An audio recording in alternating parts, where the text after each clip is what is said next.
ពេលដែលខ្ញុំមករៀននៅទីនេះអ្នកឧបត្ថម្ភធំជាងគេហ្នឹងគឺពុកម៉ែបន្ទាប់មកទៀតគឺពូមីងជួនកាលទៅយាយដូចជាពេលខ្លះខ្ញុំមានថវិកាអញ្ចឹងទៅយូរមីងពៅគាត់ផ្ញើឲ្យដូចជា120,000រៀលហើយយកមកនេះគាត់ទៅតែផ្ញើឲ្យ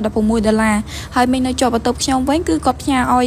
ថ្ងៃមុន$5ដល់ពេលយកមកគាត់ឲ្យ13,000ទៀតពុកម៉ែបងប្អូនហើយពេលខ្លះទៅគាត់ទិញផ្លែឈើឲ្យហូបដូចជាផ្លែតារ៉េនជួនកាលមានផ្លែចេកផ្លែស្វាយជួនកាលមាននំមានផ្អែមជាដើមហើយកាលខ្ញុំនៅបន្ទប់ជាមួយមីងនៅជិតបន្ទប់ខ្ញុំនេះគឺគាត់ទិញអីឲ្យហូបរហូតជួនកាលទៅទិញផ្អែមជួនកាលទៅទិញផ្លែឈើទិញអីជួនកាលឲ្យថវិកាឲ្យអីចាយអញ្ចឹងណាហើយពេលនៅជាមួយគាត់គឺដូចម្ដាយទី2អញ្ចឹងដល់ពេលមីងនៅកាបូននោះវិញគឺត្រូវជាមីងពៅគាត់ផ្ញើឲ្យម្ដងដូចជា12,000រៀលហើយពេលខ្លះទៅដូចយប់មិញនេះគាត់ផ្ញើឲ្យ$16ហើយមីងម្នាក់ទៀតនៅកាបូនដែរគឺគាត់ឲ្យម្ដង$5ដែរអញ្ចឹងណាពុកម៉ែបងប្អូនហើយនៅមីងខាងម្ដាយខ្ញុំដែរគឺមីងពៅដែរគាត់ផ្ញើម្ដង$8ជួនកាលទៅ$10ជួនកាលទៅ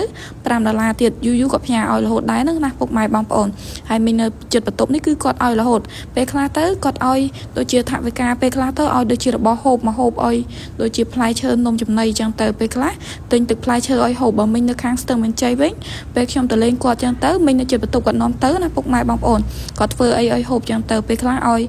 55,000អីទុកគ្រាន់ថាចំណាយប្រចាំថ្ងៃទុកក្រនរៀនណាពុកម៉ែបងប្អូនពេលខ្លះទៅធ្វើសាច់អាំងធ្វើអីចឹងទៅទិញបុតល្ហុងទិញភេសជ្ជៈទិញទឹកស្ដែកទឹកអីឲ្យហូបចឹងទៅហើយបើពូនៅចិត្តបន្ទប់ត្រូវជាប្អូនបកកើតរបស់ពុកខ្ញុំដែរហ្នឹងគឺហើយមីងសាច់ថ្លៃគឺគាត់ឲ្យដូចជាមកហូបពេលខ្លះឲ្យ$5ចាយដែរនឹងពុកម៉ែបងប្អូនបានហូបអីគឺតែងតែយកមកឲ្យរហូតហើយមួយទៀតគឺមីងត្រូវជាអ្នកស្រុកភូមិគឺគាត់នៅជាប់បន្ទប់ដែរគឺពេលខ្លះគាត់បានមកហូបចឹងទៅគឺឲ្យខ្ញុំរហូតដែរហ្នឹងឲ្យដូចជាមកហូបនេះមកហូបនោះចឹងទៅពេលខ្លះឲ្យផ្លែឈើឲ្យថវិកាចាយអីដែរពេលខ្លះឲ្យ5,000ពេលខ្លះនាំទៅហូបអីនៅកន្លែងផ្លូវរទេះភ្លើងអីជាដើមនិយាយរួមទៅគឺសុទ្ធតែពូមីងគាត់ជួយទំនុកបំរុងចឹងទៅណាមួយគឺអរគុណទឹកចិត្តគាត់ខ្លាំងមែនតើពេលដែលខ្ញុំរៀនចប់មានការងារធ្វើគឺខ្ញុំអត់ភ្លេចគុណពួកគាត់ទេព្រោះអីពួកគាត់តែតែជួយខ្ញុំរហូតហើយដោយពូមីងបង្កើតខាងឪពុកវិញហើយនឹងពូមីងខាងម្ដាយពេលដែលខ្ញុំនៅក្មេងៗអីហ្នឹងពេលគាត់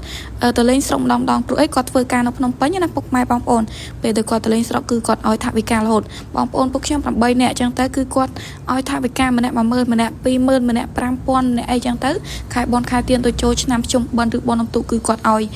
ម្នាក់5,000ម្នាក់10,000អញ្ចឹងទៅឲ្យពូមីងឡើង7នាក់អញ្ចឹងទៅគឺច្រើនខ្លាំងមែនតើសរុបទៅណាគឺសុទ្ធតែគាត់ឲ្យដល់ពេលខ្ញុំរៀនឆ្នាំទី1នេះហើយក៏គាត់នៅតែ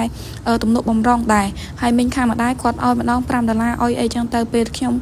នៅស្រុកនៅក្មេងៗក៏គាត់ឲ្យដូចជាមីងខាងឪពុកដែរហើយនៅពូខាងម្ដាយខាងអីទៀតពុកម៉ែបងប្អូននិយាយទៅគឺបងប្អូនទាំងខាងឪពុកខាងម្ដាយគឺគាត់ឲ្យខ្ញុំរហូតទំនុកបំរុងរហូតដល់ពេលខ្ញុំរៀនឆ្នាំទី1ហើយក៏គាត់នៅតែទំនុកបំរុងដែរហើយនិយាយទៅគឺអរគុណទឹកចិត្តគាត់ខ្លាំងមែនតើដែលជួយទំនុកបំរុងខ្ញុំរហូតមកអញ្ចឹងណាអរគុណច្រើន